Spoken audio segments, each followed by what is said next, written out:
സർക്കാർ നോമിനേറ്റ് ചെയ്യുന്ന വെറും സാധാരണ മനുഷ്യൻ മാത്രമാണ് ഒരു ദേവസ്വം ബോർഡ്, മറ്റേ മനുഷ്യത്തെയാണ് ദേവസ്വം ബോർഡ് മെമ്പർ. ആ ഓർമ്മ അവരെ ഞാൻ ഓർമ്മിപ്പിക്കും. നിങ്ങളാരും ദൈവമല്ല, ഒരിക്കലുമല്ല, ദേവസ്വം ബോർഡല്ല ദൈവം. ദൈവസങ്കല്പത്തിൽ ഇരിക്കുന്ന അല്ലെങ്കിൽ ദൈവമെന്ന് കോടാനുകോടി ജനങ്ങൾ വിശ്വസിക്കുന്ന അയ്യപ്പൻ്റെ സംരക്ഷകരും അയ്യപ്പൻ്റെ ദോഷമുണ്ടാകാതെ നോക്കുന്ന സേവകർ മാത്രമാണ് നിങ്ങൾ. ദേവസ്വം ബോർഡ് ജോലി അതാണ്. നിങ്ങൾ വെറും സേവകന്മാരാണ്. ഈ ദേവസ്വം ബോർഡിലേക്ക് മെമ്പറായി കയറാൻ ഇടിക്കേണ്ട കാര്യം എന്താ? അങ്ങനെ ഇടിക്കുന്നുണ്ടെങ്കിൽ വേറെ ലക്ഷ്യമുണ്ടെന്നല്ലേ അതിൻ്റെ അർത്ഥം.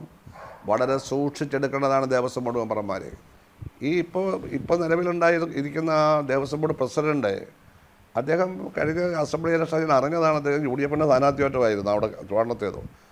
അദ്ദേഹം വന്ന ഉടൻ തന്നെ അദ്ദേഹത്തിൻ്റെ പ്രസിഡൻ്റ് ആക്കുകയാണ്. ആയിക്കോട്ടെ, അതിലൊന്നും നിങ്ങൾക്ക് തർക്കമില്ല. പക്ഷേ അയാൾ ഒരുപാട് തെറ്റുകൾ പറഞ്ഞു. ഒന്നയാൾ പറഞ്ഞത് ഈ ആചാരക്രമങ്ങളൊക്കെ വളരെ പഴയത്, അതെല്ലാം പാലിക്കാൻ ഒക്കുമോ?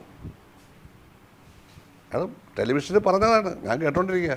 ആചാരക്രമങ്ങളെല്ലാം വളരെ പഴയതാണ്, അതൊക്കെ ഇപ്പോൾ പാലിക്കാൻ പറ്റുമെന്നാണ് ചോദിക്കുന്നത്. അപ്പോഴാണ് ഞാൻ സ്റ്റേറ്റ്മെൻറ്റ് ഇറക്കിയത്, സൂക്ഷിച്ച് സംസാരിക്കണം. മൊത്തത്തിൽ വന്നു, സൂക്ഷിച്ച് സംസാരിക്കണം.